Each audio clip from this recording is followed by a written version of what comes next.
तीन बहनों की लालची भाभी। करिश्मा, रेशमा और मनीषा तीन बहनें हैं। उनका एक भाई भी है, मयंक। मयंक अपनी बहनों को बहुत प्यार करता है, लेकिन मयंक की पत्नी सविता इस मामले में मयंक से बिल्कुल ही अलग है। वो अपनी ननदों का जितना बुरा कर सकती है उतना बुरा करती ही रहती है और अपनी ननदों पर हुक्म भी चलाती है। करिश्मा, करिश्मा, तुमने अभी तक नाश्ता नहीं बनाया? तुम्हारे भैया को ऑफिस जाने में देर हो रही है। हाँ भाभी, बस अभी बनाती हूँ। करिश्मा, तुम ये ढीलापन छोड़ दो। कल को पराए घर जाना है। वहाँ अगर तुम इस तरह से काम करोगी तो लोग क्या कहेंगे कि माँ ने और भाभी ने कुछ सिखाया नहीं। और तुम्हारी दोनों बहनें कहाँ हैं? अब रेशमा मार्केट गई है और मनीषा सो रही है। क्या? सुबह के 8 बज रहे हैं और ये महारानी अभी भी सो रही है? ये कहते हुए सविता अपनी सास दुर्गा देवी के पास जाती है। माँ जी, देख रही हो अपनी बेटियों के तौर तरीके? क्या हुआ बहू, सुबह सुबह क्या कर दिया मेरी बेटियों ने? अरे एक तो अभी अभी उठकर किचन में गई है, दूसरी सुबह सुबह बाहर चली गई और तीसरी अभी तक सो रही है। क्या करूं मैं इन तीनों का, मैं तो परेशान हो गई हूँ। जा जाकर उठा उसे और रेशमा से मैं बात करती हूँ। सविता सीधा मनीषा के कमरे में जाती है और उससे कहती है, महारानी जल्दी उठो, सूरज सर पर आ गया है। भाभी थोड़ी देर और सोने दो ना, मैं रात को लेट सोई थी। वो क्या है ना, यूनिट टेस्ट चल रहे हैं। शराफत से उठती है या नहीं, या फिर पानी की भरी बाल्टी डालूं तेरे ऊपर? नहीं नहीं भाभी, मुझे बिस्तर में नहीं लाना, उठती हूँ मैं। मनीषा जल्दी से उठकर बाथरूम में चली जाती है। सभी आराम से बैठकर नाश्ता कर रहे होते कि तभी रेशमा बाजार से हाथ में सामान लिए आ जाती है। रेशमा को देखते ही सविता उस पर बरस पड़ती है। लो, आ गई महारानी। ऐसा भी क्या सामान लाना था जो सुबह आंख मलते ही बाजार की तरफ रवाना हो गई? भाभी, कल आप ही तो चीख रही थी कि घर का सारा सामान मुझे ही लाना पड़ता है, घर में किसी को भी किसी काम से कोई लेना देना नहीं है।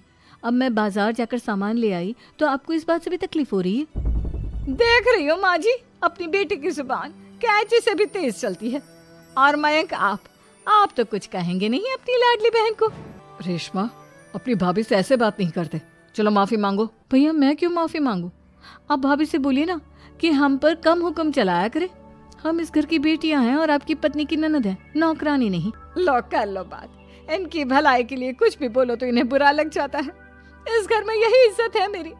देख लो माँ जी, आपकी बेटी किस लहजे में मुझसे बात कर रही है। सविता वहां से चली जाती है। मयंक को बहुत गुस्सा आता है, वो भी वहां से चला जाता है। फिर करिश्मा रेशमा को समझाती है। रेशमा, तुम्हें भाभी से माफी मांग लेनी चाहिए थी ना। लेकिन दीदी, मैंने कुछ किया ही नहीं, तो मैं माफी क्यों मांगू?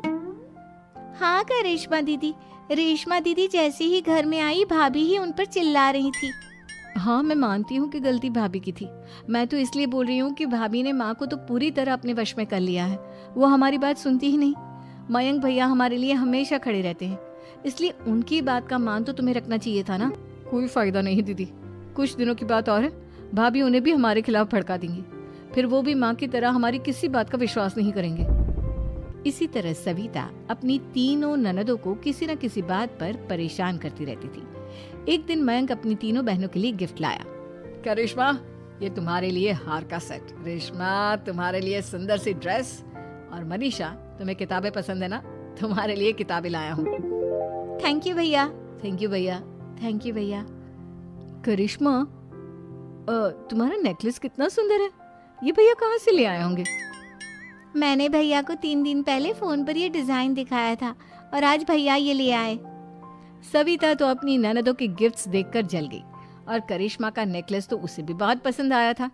अपनी बहनों के लिए कितना अच्छा नेकलेस लेकर आए हैं, मुझे कभी कोई गिफ्ट नहीं दिया। मैं आज ही ये हार चुरा लूंगी। रात में सविता करिश्मा का हार चुरा लेती है और इसी तरह उसे अपनी ननदों की जो भी चीज अच्छी लगती वो उसे मांगती नहीं, बल्कि रात के अंधेरे में चुरा लेती। इसी तरह दिन बीतते गए और सविता ने मयंक के दिल में भी उसकी बहनों के लिए नफरत पैदा कर दी। एक दिन मयंक ने करिश्मा और रेशमा के लिए रिश्ता देखा और ये बात उसने घर में सबको बताई। माँ, करिश्मा और रेशमा के लिए बहुत अच्छा रिश्ता आया है। वो लोग कल इन्हें देखने आ रहे हैं। आप और सविता मिलकर सारी तैयारी कर लेना।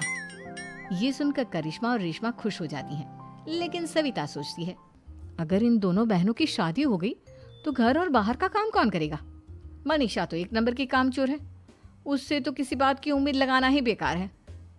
मुझे इस शादी को रोकना होगा।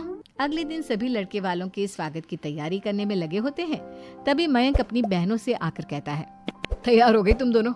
देखो दोनों लड़के बहुत अच्छे हैं, मैं कोई कसर नहीं छोड़ना चाहता, इसलिए तुम उनके सामने अच्छे से बिहेव करना और अपनी भाभी से लड़ने मत लग जाना। करिश्मा, तुम वो नेकलेस पहन लो ना जो मैं तुम्हारे लिए लाया था। भैया मैं बहुत देर से वो नेकलेस ढूंढ रही हूँ, लेकिन मुझे मिल ही नहीं रहा। क्या तुमने नेकलेस खो दिया? तुम्हें पता भी है वो कितना महंगा था? तुम कोई काम ढंग से नहीं कर सकती। मयंक गुस्से में वहां से चला जाता है। थोड़ी देर बाद लड़के वाले भी आ जाते हैं। वो दोनों बहनों को पसंद कर लेते हैं और रिश्ता पक्का हो जाता है। लेकिन सविता के दिमाग में तो कुछ और ही खिचड़ी पक रही थी। वो पंडित जी के पास करिश्मा की कुंडली लेकर जाती है और उन्हें पैसे देकर करिश्मा की कुंडली बदलवा देती है। जब लड़के वालों के पास करिश्मा की कुंडली जाती है तो वो दुर्गा को फोन करते हैं। बहन जी, हमने करिश्मा की कुंडली अपने पंडित जी को दिखाई थी। आपकी बेटी की कुंडली नहीं बल्कि दोषों का पिटारा है। देखिए, मैं और मेरे पति इन सब बातों में बहुत विश्वास करते हैं, इसलिए हम आपकी बेटी से अपने बेटे की शादी नहीं करा सकते। इस तरह करिश्मा का रिश्ता टूट जाता है और सभी घर वालों को बहुत दुख होता है। अब कविता सोचती है, चलो करिश्मा का तो रिश्ता टूट गया, अब रेशमा का भी रिश्ता तोड़ना है। क्या करूं? अब सविता आवाज बदलकर किसी अननोन नंबर से रेशमा के होने वाले ससुराल में फोन करती है। हेलो, मैं कौन हूँ कौन नहीं ये आपके लिए जानना जरूरी नहीं। बस इतना सुन लो कि रेशमा का 2 साल से किसी के साथ अफेयर चल रहा है। बस रेशमा का रिश्ता तोड़वाने के लिए सविता का इतना कहना काफी था। अब रेशमा का भी रिश्ता टूट गया। मयंक और दुर्गा देवी ने रेशमा को खूब खरी खोटी सुनाई और उससे बार बार उस लड़के के बारे में पूछने लगी। आप दोनों मुझे क्यों परेशान कर रहे हो? अरे कोई लड़का होगा मेरी लाइफ में तो मैं बताऊंगी ना, जब कोई है ही नहीं तो कहाँ से लाऊं मैं कोई लड़का? तो तेरे होने वाले ससुराल वालों को फोन किसने किया था? माँ मैं नहीं जानती किसने फोन किया था, मैं सच कह रही हूँ। मैं तो पहले ही कह रही थी इसकी लगाम खींच कर रखो, लेकिन मेरी सुनता ही कौन है। आप चुप रहिए भाभी, ये सब आपका ही किया धरा है। अब तीनों बहनों को विश्वास हो जाता है कि ये सब उनकी भाभी ही कर रही है। तीनों बहनें अपनी भाभी को सबक सिखाने के लिए एक वकील कर लेती है और घर में हिस्सा मांगना। देखो भैया, माँ बाप की जायदाद में जितना बेटों का हक होता है उतना ही बेटियों का, इसलिए इस घर के 4 हिस्से होंगे और हमें अपना हिस्सा चाहिए। मैंने तुम्हारे लिए क्या क्या नहीं किया और तुम इस घर में हिस्सा मांग रही हो? भैया, आप और माँ हम बहनों की कोई बात नहीं सुनते हो और भाभी हमारी शादी नहीं होने देगी क्योंकि उन्हें लगता है कि आप हमारी शादी में ज्यादा पैसा लगाओगे और उन्हें हम जैसी फ्री की नौकरानी कहाँ मिलेगी। तो हम भाभी के साथ तो रह नहीं सकते, हम बहनों को अपना हिस्सा चाहिए। अरे तुम्हें शर्म आनी चाहिए अपने भाभी पर ऐसा इल्जाम लगाते हुए। वो तुम्हारे बारे में कितना सोचती है। हाँ माँ, भाभी हमारे बारे में बहुत सोचती है, दिन रात बस यही सोचती रहती है कि किस तरह से अपनी तीनों ननदों को परेशान करूं और कभी मुझे पढ़ने भी नहीं देती। दोनों बहनों का रिश्ता भी तो इन्होंने ही तोड़वाया है और रात में हमारे कमरे में आकर हमारी चीजें भी चुराती हैं। इसी तरह सविता की तीनों ननदें अपनी बात पर अड़ी रही। अब कोर्ट में तारीख भी शुरू हो गई। जब सविता को लगा कि उसकी तीनों ननद इतनी आसानी से नहीं मानने वाली, तो उसने अपने पति और सास को सारी सच्चाई बता दी और अपनी तीनों ननद से माफी मांगी। मयंक और दुर्गा को भी अपनी गलती का एहसास हो गया। अब सविता खुद करिश्मा और रेशमा के लिए अच्छा रिश्ता ढूंढती है और उनकी शादी करवाती है।